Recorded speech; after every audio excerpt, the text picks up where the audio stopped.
आज से तकरीबन 1500 साल पहले, जब अरब में इंसानियत खत्म हो चुकी थी, लोग गुलामों को हकीर समझते थे, छोटी बच्चियों को जिंदा दफन कर दिया जाता था और बुतों की पूजा आम थी। यहाँ तक कि काबा में भी बुत रखे हुए थे। उस वक्त यहूदियों को पता था कि बहुत जल्द एक नबी आने वाला है जो कि इस पूरी दुनिया में इंसाफ कायम करेगा, क्योंकि बाइबल में ये लिखा था कि अहमद नाम का एक नबी इस दुनिया में आएगा, जो कि आज भी बाइबल में लिखा है। यहूदी उस वक्त नबी पाक सल्लल्लाहु अलैहि वसल्लम का इस तरह से इंतजार करते थे जिस तरह आज हम इमाम मेहदी का इंतजार करते हैं। आखिरकार 570 ईस्वी को नबी पाक सल्लल्लाहु अलैहि वसल्लम पैदा हुए और इसी दिन काबा में रखे सारे बुत खुद से टूटने लगे और पारसियों के मंदिर में लगी आग, जो कि हजारों सालों से जल रही थी, जिसे एक बार भी बुझने नहीं दिया गया, वो भी अचानक से बुझ गई। और इसी तरह बहुत से मुआवजे हुए, क्योंकि ये कुफ्र के जवाल का ऐलान था। नबी पाक सल्लल्लाहु अलैहि वसल्लम बचपन से ही बहुत सच्चे और ईमानदार इंसान थे। अरब के लोग नबी पाक सल्लल्लाहु अलैहि वसल्लम की इन्हीं खूबियों से बहुत इम्प्रेस थे और वो नबी पाक सल्लल्लाहु अलैहि वसल्लम की बहुत इज्जत करते थे। फिर नबी पाक सल्लल्लाहु अलैहि वसल्लम मक्का की एक इज्जतदार औरत हजरत खदीजा रज़ी अल्लाह तआला अन्हा की तजारत का काम संभालने लगे। हजरत खदीजा रज़ी अल्लाह तआला अन्हा नबी पाक सल्लल्लाहु अलैहि वसल्लम के नेक दिल और ईमानदारी से बहुत मुतासिर हुई और उन्होंने नबी पाक सल्लल्लाहु अलैहि वसल्लम को निकाह का पैगाम भेजा। नबी पाक सल्लल्लाहु अलैहि वसल्लम ने इस पैगाम को कबूल किया और हजरत खदीजा रज़ी अल्लाह तआला अन्हा से शादी कर ली। इसके बाद नबी पाक सल्लल्लाहु अलैहि वसल्लम अपनी जिंदगी गुजारने लगे, लेकिन जैसे ही नबी पाक सल्लल्लाहु अलैहि वसल्लम 40 साल की उम्र में पहुंचे, आपका इस दुनिया से दिल उठने लगा और आप अक्सर शहर से दूर गार में इबादत करने जाते थे। फिर एक दिन नबी पाक सल्लल्लाहु अलैहि वसल्लम पर पहली वही नाजिल हुई। नबी पाक सल्लल्लाहु अलैहि वसल्लम की नबूवत पर सबसे पहले इमाम अली और हजरत खदीजा रज़ी अल्लाह तआला अन्हा ईमान लाए, लेकिन दूसरी तरफ वो लोग जो नबी पाक सल्लल्लाहु अलैहि वसल्लम की इज्जत किया करते थे, वो सब आपके दुश्मन बन गए और आपको मारने की धमकी तक देने लगे। अरब के लोग सिर्फ नबी पाक सल्लल्लाहु अलैहि वसल्लम के ही नहीं, बल्कि जो भी इस्लाम लाता उसे मारते पीटते और जुल्म करते थे, जैसा कि अबू सुफियान और अबू जहल। यहाँ तक कि एक बार तो मक्का के सारे लोग नबी पाक सल्लल्लाहु अलैहि वसल्लम को मारने आपके घर तक आ गए, लेकिन नबी पाक सल्लल्लाहु अलैहि वसल्लम के चचा अबू तालिब और हजरत खदीजा रज़ी अल्लाह तआला अन्हा आपके साथ खड़े रहे, क्योंकि नबी अलैहिस्सलाम बचपन में ही यतीम हो चुके थे। इसलिए आपके चचा अबू तालिब ने आपकी हिफाजत की। लेकिन फिर 619 ईस्वी में एक ही साल में नबी अलैहिस्सलाम के चचा अबू तालिब और हजरत खदीजा दोनों वफात पा गए और अब नबी पाक सल्लल्लाहु अलैहि वसल्लम फिर से अकेले पड़ गए। अरब के लोगों ने इसका फायदा उठाया और नबी अलैहिस्सलाम को मारने की साजिश की, तो अल्लाह ने नबी पाक सल्लल्लाहु अलैहि वसल्लम को मदीना की तरफ हिजरत करने का हुक्म दिया। उस वक्त सिर्फ 100 से 200 लोगों ने ही इस्लाम कबूल किया था। जहां मक्का में लोग नबी पाक सल्लल्लाहु अलैहि वसल्लम को शहीद करने की साजिश कर रहे थे, वही मदीना में औस और खजरज कबीले नबी अलैहिस्सलाम के पास आए और उन्हें मदीना आने की दावत दी, क्योंकि मदीना के लोग यहूदियों से बहुत सालों से ये सुनते आ रहे थे कि इनका एक नबी आने वाला है। इसी वजह से मदीना के लोगों को जैसे ही ये पता चला कि मक्का में एक नबी आया है, तो उन्होंने फौरन इस्लाम कबूल कर लिया। नबी पाक सल्लल्लाहु अलैहि वसल्लम ने हिजरत करके मदीना जाने का फैसला किया और आहिस्ता आहिस्ता मक्का के सारे मुसलमान मदीना शिफ्ट हो गए। फिर एक दिन अबू सुफियान कुछ लोगों के साथ नबी अलैहिस्सलाम के घर आया आपको शहीद करने के लिए, लेकिन उन्होंने देखा कि बिस्तर पर इमाम अली अलैहिस्सलाम सोए हुए हैं, क्योंकि नबी पाक सल्लल्लाहु अलैहि वसल्लम ने इमाम अली अलैहिस्सलाम को मक्का के लोगों की अमानतें वापस करने के लिए छोड़ा था और नबी अलैहिस्सलाम हजरत अबू बकर रज़ी अल्लाह तआला अन्हा के साथ मदीना रवाना हो चुके थे। लेकिन नबी अलैहिस्सलाम ने मदीना जाने से पहले 3 दिन गारे सोर में क़याम किया, ताकि कहीं अबू सुफियान के लोग इन्हें रास्ते में पकड़ न लें। 3 दिन बाद नबी अलैहिस्सलाम मदीना रवाना हुए और मदीना पहुंचते ही वहां के लोगों ने नबी पाक सल्लल्लाहु अलैहि वसल्लम का बहुत अच्छे से इस्तकबाल किया। और जो मुसलमान अपना सब कुछ मक्का छोड़कर मदीना आए थे, उन्हें भी अंसारे मदीना ने खूब सपोर्ट किया। यहाँ तक कि कुछ लोग अपनी बीवियों को तलाक देने तक के लिए तैयार हो गए ताकि ये उनसे शादी कर सकें। जब नबी पाक सल्लल्लाहु अलैहि वसल्लम मदीना पहुंचे तो आपने सबसे पहले मदीना के यहूदियों के साथ एक डील की कि अगर मदीना पर कोई हमला होता है तो हम अपनी दुश्मनी भूलकर एक होकर मदीना को डिफेंड करेंगे। मदीना हिजरत करने के 2 साल बाद इस्लाम की सबसे पहली जंग हुई, जिसे जंगे बद्र कहा जाता है।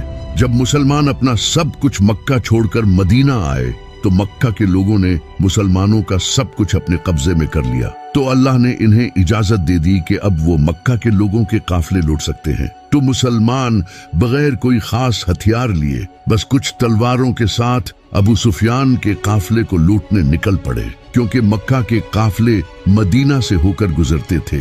लेकिन रास्ते में ही अल्लाह ने नबी पाक सल्लल्लाहु अलैहि वसल्लम को 2 ऑप्शंस दिए कि या तो वो अबू सुफियान का काफिला लूट ले या फिर जंग होगी। उस वक्त मुसलमानों को सबसे बेहतर ऑप्शन यही लग रहा था कि अबू सुफियान का काफिला लूटा जाए, क्योंकि इससे मुसलमानों के पास माल आता। और दूसरी तरफ जंग का ऑप्शन मुसलमानों के लिए मौत को गले लगाने जैसा था, क्योंकि इनके पास सिर्फ 8 तलवारें और 2 घोड़े थे।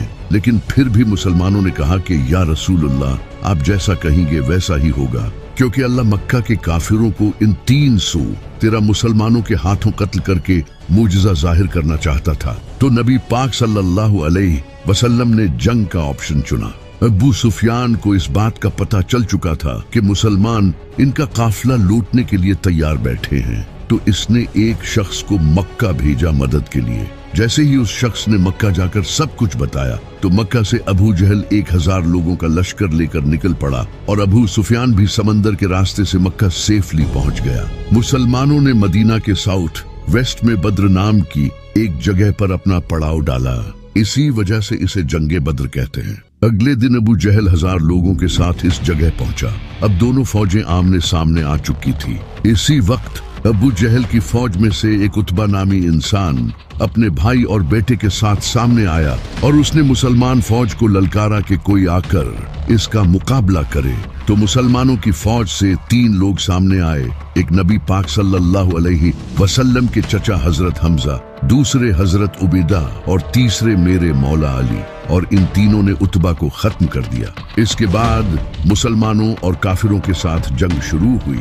काफिरों को लगता था कि वो आराम से जीत जाएंगे, कहां 313 और कहां 1000, और वो भी घोड़ों और तलवारों के साथ। लेकिन अल्लाह ने इस जंग में मुसलमानों की मदद के लिए फरिश्ते भेजे और इन फरिश्तों ने मुसलमानों के साथ मिलकर जंग लड़ी और काफिरों की फौज को बुरी तरह से हराकर भगा दिया। और इसी जंग में मुसलमानों का सबसे बड़ा दुश्मन अबू जहल भी मारा गया। और ये जंग मुसलमानों की नहीं बल्कि इस्लाम की बहुत बड़ी जीत थी। और इसी तरह अल्लाह ने मुसलमानों की तलवारों से काफिरों को शिकस्त दी।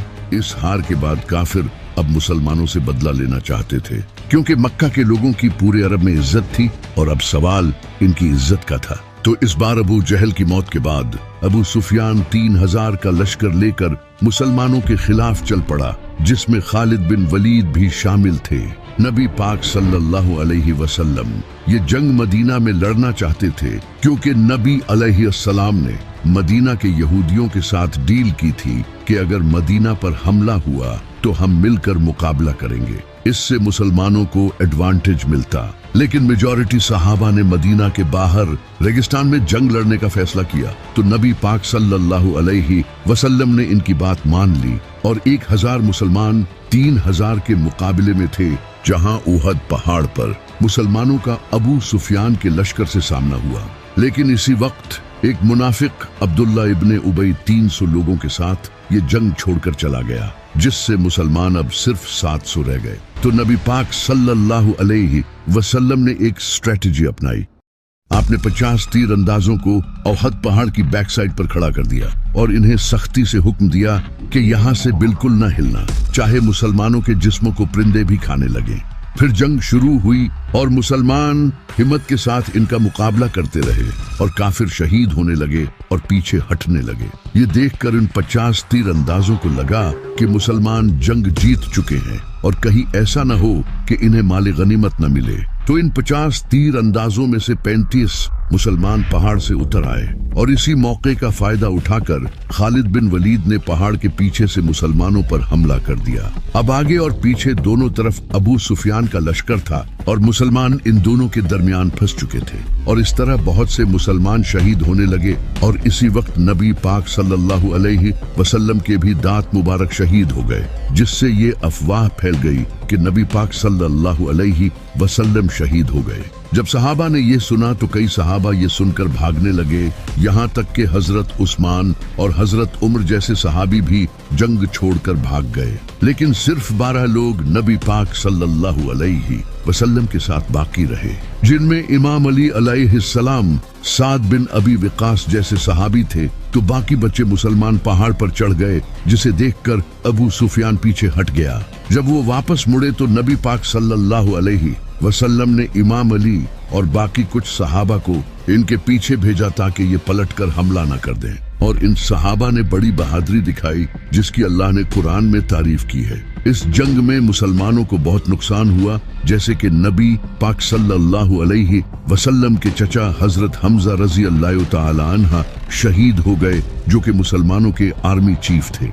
ओहद की जंग के बाद अबू सुफियान ने आखिरी कोशिश की मुसलमानों को खत्म करने की और इसने अरब के कई बड़े कबीलों को अपने साथ मिलाया ताकि इस बार वो एक बड़ी फौज के साथ मुसलमानों को खत्म कर सके। उन्होंने 10,000 का लश्कर तैयार किया, जबकि मुसलमान टोटल 3,000 थे। वहीं दूसरी तरफ नबी पाक सल्लल्लाहु अलैहि वसल्लम को भी इस बात का पता चल चुका था कि इनके खिलाफ साजिशें हो रही हैं। तो नबी अलैहिस्सलाम ने सहाबा से इस बारे में मशवरा किया। तो एक सहाबी जो कि पर्शिया को छोड़कर मदीना आए थे, जिनका नाम हजरत सुलेमान फारसी था, उन्होंने नबी अलैहिस्सलाम को बताया कि पर्शिया में हम अपने दुश्मनों से बचने के लिए खंदक खोदते हैं, जिससे वो हम तक पहुंच नहीं सकते और हम इन पर तीरों के साथ हमला करते हैं। तो नबी अलैहिस्सलाम को ये ऑप्शन ठीक लगा और आपने मदीना के फ्रंट पर खंदक खोदने का फैसला किया, क्योंकि मदीना बाकी सभी तरफ से पहाड़ों से घिरा हुआ था। तो फिर मुसलमानों ने खंदक खोदना शुरू कर दिया। ये खंदक खोदना ही मुसलमानों के लिए एक बहुत मुश्किल काम था, क्योंकि मदीना एक पहाड़ी इलाका था और इस इलाके में खंदक खोदना कोई आसान काम नहीं। लेकिन फिर भी मुसलमान पूरी जान लगाकर खंदक खोदते रहे। खंदक खोदते वक्त एक ऐसा पत्थर आया जो कि हजरत सलमान फारसी रजी अल्लाह तआला अन्हा से टूट नहीं रहा था। तो सहाबा ने नबी अलैहिस्सलाम को जाकर ये बताया। फिर नबी अलैहिस्सलाम खुद आए और आपने इस पत्थर पर 3 बार हथौड़ा मारा, जिससे वो पत्थर टुकड़े टुकड़े हो गया। इस पत्थर को तोड़ते वक्त नबी अलैहिस्सलाम को एक रोशनी दिखाई दी और फिर आपने फरमाया कि पहली बार जब मुझे रोशनी दिखाई दी तो अल्लाह ने मुझे रोम अता किया, और दूसरी बार जब मुझे रोशनी दिखाई दी तो अल्लाह ने मुझे पर्शिया अता किया, और तीसरी बार अल्लाह ने मुझे यमन भी अता कर दिया। उस वक्त रोमन और पर्शियन एम्पायर दुनिया की सुपर पावर थी। जब मुनाफिकों ने ये सुना तो वो कहने लगे, यहाँ हमारे इतने बुरे हालात हैं और ये रोमन और पर्शियन एम्पायर की बातें कर रहे हैं। ये जंग मुसलमानों के लिए बहुत बड़ी आजमाइश थी, क्योंकि इससे पहले जंगे उहद में मुसलमानों के साथ जो हुआ था, उसके बाद अब दोबारा फिर 10,000 का लश्कर इन्हें मारने आ रहा था और मुसलमान सिर्फ 3,000 थे। जैसे ही वो 10,000 का लश्कर जंग लड़ने मदीना पहुंचा तो वो इस खंदक को देखकर हैरान रह गए, क्योंकि इन्हें इस बात का बिल्कुल भी अंदाजा नहीं था। इनके पास दूसरा कोई ऑप्शन नहीं था, तो उन्होंने खंदक के बिल्कुल सामने पड़ाव डाला। लेकिन एक इंसान ऐसा था जिसने ये खंदक पार कर ली। इसका नाम था अमर बिन अब्देवद। ये इंसान एक बहुत बड़ा जंगजू था, जिससे पूरे अरब के लोग डरते थे, क्योंकि ये 100 आदमियों से अकेला लड़ता था। जैसे ही ये खंदक पार करके मुसलमानों के सामने आया, इसने मुसलमानों की पूरी फौज को चैलेंज दिया कि तुम तो कहते हो कि मरने के बाद हम सीधा जन्नत में जाएंगे, तो आओ मैं तुम्हें तुम्हारी जन्नत में पहुंचा दूं। लेकिन इसे देखकर 3,000 मुसलमानों में किसी की भी हिम्मत नहीं हुई कि वो इसके सामने आकर इसका मुकाबला कर सके, सिवाय एक 27 साल के लड़के के जिसका नाम था अली। जैसे ही इसने मुसलमानों को ललकारा तो इमाम अली अलैहिस्सलाम खड़े हुए और आपने नबी सल्लल्लाहु अलैहि वसल्लम से इजाजत मांगी, लेकिन नबी सल्लल्लाहु अलैहि वसल्लम ने इमाम अली अलैहिस्सलाम को बैठा दिया। इसने दोबारा फिर ललकारा, लेकिन कोई खड़ा नहीं हुआ सिवाय इमाम अली के। लेकिन नबी अलैहिस्सलाम ने दोबारा फिर इमाम अली अलैहिस्सलाम को बैठा दिया। तीसरी बार जब इसने दोबारा फिर ललकारा तो नबी अलैहिस्सलाम ने इमाम अली अलैहिस्सलाम को रवाना किया। एक तरफ अरब का मशहूर जंगजू जिसके पास सालों का जंगी एक्सपीरियंस था, और दूसरी तरफ एक 27 साल का लड़का। जैसे ही इमाम अली अलैहिस्सलाम इसके सामने गए तो अमर बिन अब्दे वद ने इमाम अली अलैहिस्सलाम को पहचान लिया, क्योंकि इमाम अली के वालिद अबू तालिब इसके बड़े अच्छे दोस्त थे। तो इसने इमाम अली से कहा कि मैं तुझसे नहीं लड़ सकता, किसी और को भेज। लेकिन इमाम अली अलैहिस्सलाम ने कहा कि मैं तो तुझसे लड़ना चाहता हूँ। फिर इसने इमाम अली अलैहिस्सलाम से कहा कि मैं अपने हर मुखालिफ को 3 ख्वाहिशों का इजहार करने का मौका देता हूँ। तो इमाम अली अलैहिस्सलाम ने कहा कि मेरी पहली ख्वाहिश तो ये है कि तुम मुसलमान हो जाओ, और दूसरी ख्वाहिश ये है कि तुम ये जंग छोड़कर वापस चले जाओ, और तीसरी ख्वाहिश ये है कि तुम मेरा मुकाबला करो। इस बात पर उसे गुस्सा आया और वो तेजी से इमाम अली की तरफ हमला करने बढ़ा। तो मेरे मौला अली ने एक ही वार में इसे खत्म कर दिया। ये देखकर सब हैरान रह गए, क्योंकि ये किसी मोजज़े से कम नहीं था। उसके बाद काफिरों ने दोबारा खंदक पार करने की हिम्मत नहीं की। फिर अल्लाह ने तेज आंधी चलाई, जिससे काफिरों के खेमे उड़ गए और इन्हें बहुत नुकसान हुआ। लेकिन काफिरों ने एक नई चाल चली। उन्होंने मदीना में मौजूद यहूदियों को अपने साथ कर लिया और इनसे मदीना में दाखिल होने का रास्ता मांगा, जबकि इन यहूदियों ने मुसलमानों के साथ डील की हुई थी। फिर भी उन्होंने गद्दारी कर दी और इस तरह मुसलमान फंस गए, और अब इन्हें अपनी मौत सामने नजर आने लगी,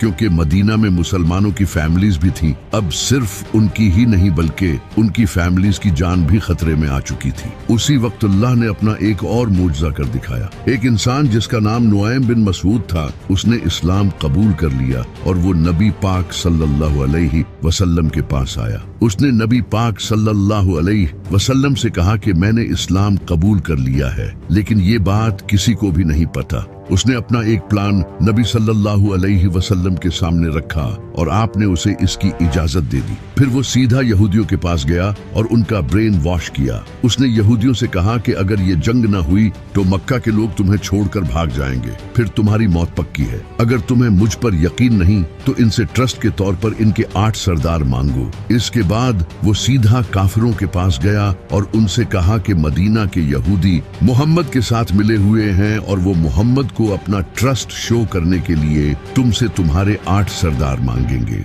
तो जैसे ही यहूदियों ने इनके 8 सरदार मांगे तो इन्होंने साफ इनकार कर दिया। इससे इनकी डील टूट गई। अब काफिर फिर से अकेले पड़ गए थे और आंधी की वजह से उन्हें काफी माली नुकसान हुआ और उनका खाना भी खत्म हो गया। फिर वो वापस चले गए। इनके जाने के बाद नबी अलैहिस्सलाम अपनी जरा उतारने लगे। इतने में ही हजरत जिब्राइल आपके पास आए और आपसे फरमाया, या रसूलुल्लाह, अभी यहूदियों से बदला बाकी है। तो नबी अलैहिस्सलाम ने इमाम अली अलैहिस्सलाम की क़ियादत में एक फौज रवाना की और फरमाया कि असर की नमाज हम वहीं पढ़ेंगे। वहां पहुंचकर यहूदियों ने नबी अलैहिस्सलाम से कहा, हमें आपका फैसला कबूल नहीं, आप हमारे साथ जो चाहते हो वो करो, लेकिन हमारा फैसला साद बिन मुआज रजी अल्लाह ताला अन्हा से कराओ, क्योंकि साद बिन मुआज को वो जानते थे। तो साद बिन मुआज ने उन्हीं यहूदियों की किताब तौरात से फैसला किया, क्योंकि तौरात में गद्दारी की सजा मौत है। इस वजह से फिर हजारों यहूदियों को कत्ल कर दिया गया, सिवाय उनके बच्चों और औरतों के।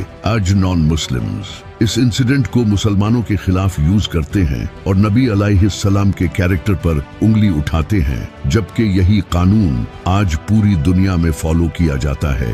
खंदक की जंग में जब अबू सुफियान अपना लश्कर लेकर चला गया था तो नबी अलैहिस्सलाम ने फरमाया था कि अब मुशरकीने अरब आज के बाद तुम पर हमला नहीं करेंगे, अब तुम उन पर हमला करोगे। एक रात अल्लाह ने नबी अलैहिस्सलाम को ख्वाब के जरिए उम्रा करने का हुक्म दिया। तो नबी अलैहिस्सलाम तकरीबन 1500 सहाबा के साथ मक्का उम्रा करने के लिए चले गए। जब अरब के मुशरकीन को इसका पता चला तो उन्हें लगा कि ये हम पर हमला करने आ रहे हैं, तो उन्होंने खालिद बिन वलीद को जासूसी करने भेजा। खालिद बिन वलीद ने वापस आकर इन्हें बताया कि वो तो सिर्फ उम्रा करने आए हैं। तो अबू सुफियान ने कहा कि हम मक्का के सरदार हैं, हमारी इजाजत के बगैर वो उम्रा कैसे कर सकते हैं। इसलिए इन्होंने मुसलमानों को उम्रा करने से रोक दिया और एक शख्स जिसका नाम उर्वा बिन मसूद था, इसे नबी अलैहिस्सलाम के पास धमकाने के लिए भेजा।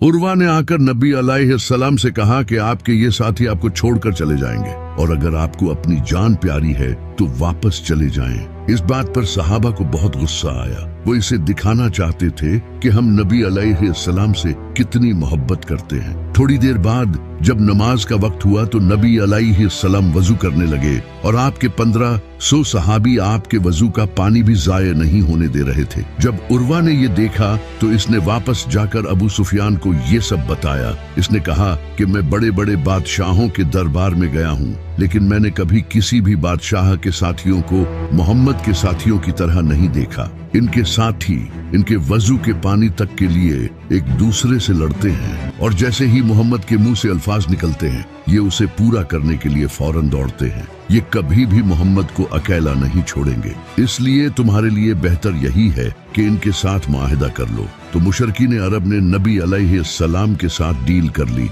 इस डील में कुछ शर्तें तय हुई। पहली शर्त यह कि अगर कोई शख्स मक्का छोड़कर मदीना जाएगा तो उसे वापस करना होगा, लेकिन अगर कोई शख्स मदीना छोड़कर मक्का आएगा तो उसे वापस नहीं किया जाएगा और मुसलमान इस साल नहीं बल्कि अगले साल से उम्रा कर सकते हैं और 10 साल के लिए अब कोई जंग नहीं होगी। इस डील में सारी शर्तें मुशरिकीन के हक में थी और मुसलमानों के हक में कोई शर्त भी नहीं थी। इसी वजह से नबी अलैहिस्सलाम के सहाबा ने ये डील करने से आपको रोका, लेकिन नबी अलैहिस्सलाम ने फिर भी ये डील कर ली। लेकिन कमाल ये हुआ कि जिस शख्स ने ये मुआहिदा लिखा था इसका अपना बेटा नबी अलैहिस्सलाम के पास इस्लाम कबूल करके आ गया और आपसे कहा कि मुझे इन काफिरों के पास मत भेजें। नबी अलैहिस्सलाम ने बहुत कोशिश की लेकिन मुआहिदा हो चुका था, इसी वजह से उसे वापस भेजना पड़ा। लेकिन कुछ टाइम बाद एक शख्स मदीना आया जिसका नाम अबू बसीर था, लेकिन नबी अलैहिस्सलाम ने मुआहिदे के तहत इसे भी वापस भेज दिया और मुशरिकीन इसे वापस ले गए। लेकिन इसने रास्ते में ही इनको कत्ल कर दिया और मक्का जाने की बजाय उसने मदीना के बाहर एक जगह पर पड़ाव डाल लिया। इसके बाद जो भी लोग मक्का से इस्लाम कबूल करके आते वो वापस मक्का जाने की बजाय इसी जगह रहने लगे और कुछ ही वक्त में यहाँ अच्छी खासी आबादी हो गई और ये वही जगह थी जहाँ से मक्का के काफिले गुजरते थे और मक्का की पूरी इकोनॉमी इन काफिलों पर डिपेंडेंट थी। फिर इन लोगों ने मक्का के काफिरों से बदला लेने के लिए इनके काफिले लूटने शुरू कर दिए, जिससे मक्का के काफिरों को बहुत नुकसान होने लगा और उन्होंने तंग आकर इस डील को खत्म कर दिया और नबी अलैहिस्सलाम से कहा कि अब जो भी इस्लाम कबूल करके आपके पास आए तो आप उसे अपने पास ही रखें ताकि उनके काफिले बच सकें। इस तरह ये मुआहिदा जो काफिरों ने अपना फायदा सोच कर किया था वो उल्टा इन्हीं के खिलाफ हो गया। सुलह हुदैबिया के बाद अब मुसलमानों का अगला टारगेट खैबर था। ये यहूदियों का बहुत बड़ा और अमीर किला था। खैबर के यहूदियों ने कुरैश और मुसलमानों के दूसरे दुश्मनों को कई बार सपोर्ट किया था और इनके कुरैश के साथ भी बड़े अच्छे रिलेशंस थे, इसलिए इनको हराना बहुत जरूरी था। तो नबी अलैहिस्सलाम 1600 मुसलमानों के साथ खैबर पहुंच गए, लेकिन यहूदियों को कुछ मुनाफिकों ने ये खबर पहले ही दे दी थी। वैसे भी यहूदियों को लगता था कि वो ये जंग आसानी से जीत जाएंगे क्योंकि इनकी तैयारी पूरी थी और इनके पास एक जंगजू था जिसका नाम मरहब था। मरहब पूरे अरब में मशहूर था और इसके लेवल का कोई भी जंगजू पूरे अरब में नहीं था। नबी अलैहिस्सलाम ने कई सहाबा को ये किला फतह करने भेजा, लेकिन किसी से ये किला फतह नहीं हुआ। फिर नबी अलैहिस्सलाम ने फरमाया कि कल मैं ये झंडा उस इंसान के हाथ में दूंगा जो अल्लाह और उसके रसूल से मोहब्बत करता है और अल्लाह और उसका रसूल भी उससे मोहब्बत करते हैं। सारे सहाबी इस उम्मीद में थे कि ये झंडा उन्हें मिले, यहाँ तक कि हजरत उमर को तो उस रात नींद भी नहीं आई। लेकिन अगले ही दिन नबी अलैहिस्सलाम ने फरमाया, अली को बुलाओ। इमाम अली अलैहिस्सलाम की आंखें दर्द में थी। नबी अलैहिस्सलाम ने अपना लुआब इनकी आंखों में लगाया और इनके लिए दुआ की। इमाम अली अलैहिस्सलाम ने फरमाया कि मैं आखिरी दम तक लड़ूंगा। तो नबी अलैहिस्सलाम ने फरमाया, अली पहले इन्हें इस्लाम की दावत देना। अगर कोई एक इंसान भी इस्लाम ले आया तो ये तुम्हारे लिए सुर्ख ऊंटों से बेहतर होगा। इमाम अली अलैहिस्सलाम आगे बढ़े और सामने मरहब खड़ा था। इसने कहा कि मेरा नाम मरहब है और कोई ऐसा इंसान नहीं जो मेरा मुकाबला कर सके। तो इमाम अली अलैहिस्सलाम ने फरमाया, मेरी माँ ने मेरा नाम हैदर रखा और मैं शेर की तरह हमला करता हूँ। ये सुनकर मरहब आगे बढ़ा तो इमाम अली ने एक ही वार किया और इसके जिस्म के 2 टुकड़े हो गए। ये देखकर सारे यहूदी कांपने लगे। फिर इमाम अली अलैहिस्सलाम आगे बढ़े और खैबर के 900 किलो के दरवाजे को उखाड़ कर फेंक दिया। इसके बाद मुसलमानों ने हमला किया और खैबर फतह कर लिया। खैबर की जंग के बाद नबी अलैहिस्सलाम ने अपना एक रिप्रेजेंटेटिव बसरा के गवर्नर की तरफ भेजा ताकि इन्हें इस्लाम की दावत दे सके। लेकिन उन्होंने न सिर्फ दावत कबूल करने से इनकार किया बल्कि इस सहाबी को कत्ल कर दिया जो कि जंग का ऐलान था। तो नबी अलैहिस्सलाम ने 3000 का लश्कर तैयार किया रोमन एम्पायर से जंग करने के लिए। नबी अलैहिस्सलाम ने इस फौज का सरदार ज़ैद बिन हारसा को बनाया और फरमाया, अगर ये शहीद हो जाएं तो तुम्हारा अगला सरदार इमाम अली के भाई जाफर बिन अबी तालिब होंगे। लेकिन अगर ये भी शहीद हो जाएं तो तुम्हारा अगला सरदार अब्दुल्ला बिन रवाहा होगा। इसके बाद मुसलमान रोमन एम्पायर के खिलाफ जंग करने निकल पड़े। जैसे ही मुसलमान मूता के पहाड़ों पर पहुंचे तो सामने 1 लाख फौज इनका इंतजार कर रही थी। कहां 3000 और कहां 1 लाख। लेकिन मुसलमानों ने फिर भी इन पर हमला किया। ये जंग मूता के पहाड़ों के दरमियान लड़ी जा रही थी। इसी वजह से इसे जंगे मूता कहा जाता है। इस जंग में मुसलमानों की फौज के एक के बाद एक लीडर्स शहीद होने लगे। पहले ज़ैद बिन हारसा, फिर जाफर बिन अबी तालिब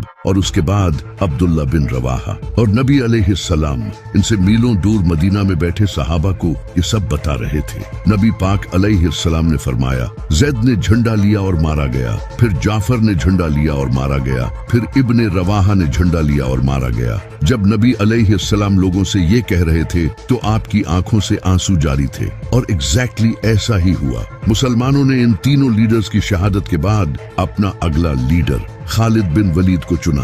खालिद बिन वलीद ने एक स्ट्रेटेजी यूज की। उन्होंने मुसलमान फौज को रीऑर्गेनाइज करके आहिस्ता से पीछे हटने को कहा, जिससे रोमन एम्पायर को लगा कि ये मुसलमानों का कोई ट्रैप है और वो जंग छोड़कर वापस चले गए। और इस तरह मुसलमान सेफली मदीना पहुंच गए। जंगे मूता के बाद कुरैश के एक साथी कबीले बनु बकर ने मुसलमानों के साथी कबीले बनु खुजा को कत्ल कर दिया, जिससे मुसलमानों और मक्का वालों के दरमियान होने वाली डील सुलह हुदैबिया टूट गई। इस माहदे में ये लिखा था कि मक्का वाले और मुसलमान 10 साल के लिए कोई जंग नहीं करेंगे। लेकिन इस कत्ल के बाद अब ये मुसलमानों के खिलाफ ऐलान जंग था। तो नबी अलैहिस्सलाम ने मक्का से जंग करने के लिए 10,000 का लश्कर सीक्रेटली तैयार करना शुरू कर दिया। लेकिन एक इंसान ने मक्का वालों को इसकी खबर देने के लिए एक औरत के हाथ खत भेजा, जिसकी अल्लाह ने नबी अलैहिस्सलाम को खबर दे दी। और नबी अलैहिस्सलाम ने इमाम अली अलैहिस्सलाम को भेजा। इमाम अली ने इस औरत को पकड़ लिया, लेकिन नबी अलैहिस्सलाम ने इस औरत को माफ कर दिया। अबू सुफियान को इस बात का पता चल चुका था कि मुसलमान अब मक्का पर हमला करेंगे और अब मुसलमानों के पास बहुत ताकत है, जिससे अब इनकी मौत पक्की है। तो उन्होंने नबी अलैहिस्सलाम की बहुत मिन्नतें की कि सुलह हुदैबिया कायम रखें, लेकिन आपने इनकी बात नहीं मानी। इसके बाद नबी अलैहिस्सलाम 10,000 का लश्कर लेकर मक्का पहुंचे, जिसे देखकर मक्का वालों ने सरेंडर कर दिया और इस तरह सिवाय कुछ लोगों को कत्ल किए। नबी अलैहिस्सलाम ने मक्का फतह कर लिया, जिसे देखकर अबू सुफियान ने भी सरेंडर कर दिया और इस्लाम कबूल कर लिया। नबी अलैहिस्सलाम ने भी मक्का के लोगों को माफ कर दिया। फतह मक्का के बाद अभी भी अरब के कुछ कबीले ऐसे थे जिन्हें मुसलमानों की इस बढ़ती हुई ताकत से डर लगने लगा, जो कि ताइफ के हवाजन और सकीफ कबीले थे। तो इन्होंने मुसलमानों के खिलाफ हमला करने का फैसला किया। तो नबी अलैहिस्सलाम 12,000 का लश्कर लेकर इनके खिलाफ जंग करने ताइफ निकल पड़े। ताइफ में हुनैन नामी पहाड़ों के दरमियान मुसलमानों का सामना यहूदियों से हुआ। इसी वजह से इसे जंगे हुनैन कहा जाता है। इस जंग में कुछ मुसलमानों के मुंह से कुछ जुमले निकले। इन मुसलमानों ने कहा कि बद्र में हम सिर्फ 313 थे और आज हम 12,000 हैं, जिसके मुकाबले में काफिर तो हमसे बहुत कम हैं। ये जंग तो हम आराम से जीत जाएंगे। जैसे ही इनके पास ताकत आई तो ये अल्लाह को ही भूल गए। अल्लाह को इनका गुरूर पसंद नहीं आया। इसके बाद जब जंग शुरू हुई तो काफिरों ने ऐसा हमला किया कि मुसलमान झेल नहीं पाए, तो सारे मुसलमान वापस भागने लगे। सिर्फ 80 लोग नबी अलैहिस्सलाम के साथ बाकी रहे और नबी अलैहिस्सलाम अकेले काफिरों की तरफ बढ़े और कहा, बेशक मैं नबी हूँ, इसमें कोई शक नहीं, और अबू तालिब का बेटा हूँ। और फिर आपने अपने हाथ से मिट्टी उठाई और काफिरों की तरफ फेंकी और इस तरह सारे काफिर अंधे हो गए, जिससे मुसलमान ये जंग जीत गए। इस जंग से मुसलमानों को बहुत माले गनीमत मिला। जंगे मूता के बाद जब खालिद बिन वलीद रजी अल्लाह ताला अन्हा मुसलमानों को सेफली मदीना ले आए, तो इस बार नबी अलैहिस्सलाम ने रोमन एम्पायर के खिलाफ दोबारा जंग करने का फैसला किया और कुरान में इस जंग से रिलेटेड साफ तौर पर फतवा आ गया था कि जो मुसलमान इस जंग में शामिल न हुआ वो मुनाफिक डिक्लेयर हो जाएगा। ये मुसलमानों पर अब तक की सबसे बड़ी आजमाइश थी, क्योंकि इस वक्त मदीना में खजूर की फसल तैयार हो चुकी थी और इसी वक्त मुसलमानों को जंग पर जाना था, जिससे इनकी फसल जाये हो जाती। और जंग भी उस वक्त की सबसे पावरफुल फौज रोमन एम्पायर से थी, जहां 1 लाख फौज इनके इंतजार में बैठी थी, जबकि मुसलमान सिर्फ 30,000 थे। और ये जो तबूक तक का सफर था, ये भी बहुत ही डिफिकल्ट सफर था। ये बहुत ही लंबा रास्ता था, जबकि कुछ मुसलमानों के पांव में जूते भी नहीं थे। अब ये वो वक्त था जब नबी अलैहिस्सलाम के सच्चे सहाबा और मुनाफिकों का पता चलना था। इस जंग में न जाने के लिए कई लोगों ने बहाने किए और वो मदीना में ही रुक गए। तो नबी अलैहिस्सलाम ने मदीना की हिफाजत के लिए इमाम अली से कहा कि इस जंग में तुम नहीं जाओगे। तो इमाम अली अलैहिस्सलाम ये सुनकर रोने लगे। तो नबी अलैहिस्सलाम ने कहा कि तुम्हारी मेरे साथ वही निस्बत है जो मूसा की हारून से है, लेकिन मेरे बाद कोई नबी नहीं। तो इमाम अली अलैहिस्सलाम मदीना में ही रुक गए। जैसे ही नबी अलैहिस्सलाम 30,000 का लश्कर लेकर तबूक जंग लड़ने पहुंचे, तो रोमन एम्पायर मुसलमानों की इतनी बड़ी फौज देखकर भाग गई। ये अल्लाह की तरफ से एक मुजज़ा था और मुसलमानों के लिए आजमाइश थी। नबी अलैहिस्सलाम 40 दिन तक तबूक पर ठहरे रहे। वहां रोमन एम्पायर के आसपास के कई कबीलों ने आकर नबी अलैहिस्सलाम के साथ डील कर ली। फिर जैसे ही नबी अलैहिस्सलाम तबूक से वापस लौट रहे थे, तो 14 ऐसे मुनाफिक थे जो सिर्फ इसलिए आए थे ताकि वो नबी अलैहिस्सलाम को शहीद कर सके। इन लोगों ने एक तंग घाटी में नबी अलैहिस्सलाम पर हमला कर दिया, लेकिन अमार इब्ने यासिर और हुज़ैफा बिन यमान ने आप सल्लल्लाहु अलैहि वसल्लम की हिफाजत की। इन 14 मुनाफिकों ने अपने मुंह पर कपड़ा लपेट रखा था। इसके बाद नबी अलैहिस्सलाम ने हजरत हुज़ैफा बिन यमान रज़ियल्लाहु ताला अन्हा को इन 14 मुनाफिकों के नाम बताए, और ये नबी अलैहिस्सलाम और हुज़ैफा बिन यमान रज़ियल्लाहु ताला अन्हा के दरमियान एक राज था। वही मदीना में मौजूद मुनाफिकों ने अपनी एक अलग मस्जिद बना ली, क्योंकि उन्हें लगा कि नबी अलैहिस्सलाम अब जिंदा वापस नहीं लौटेंगे और हम इस्लाम के सरदार बन जाएंगे। लेकिन जैसे ही नबी अलैहिस्सलाम वापस आए, आपने फौरन अल्लाह के कहने पर इस मस्जिद को तोड़ दिया। इस जंग के बाद अब इस्लाम एक ग्लोबल पावर बन चुका था, लेकिन ये नबी अलैहिस्सलाम की जिंदगी की आखिरी जंग थी। इसके बाद आप सल्लल्लाहु अलैहि वसल्लम वफात पा गए और यही से इस्लाम का सबसे कंट्रोवर्शियल पीरियड शुरू हुआ।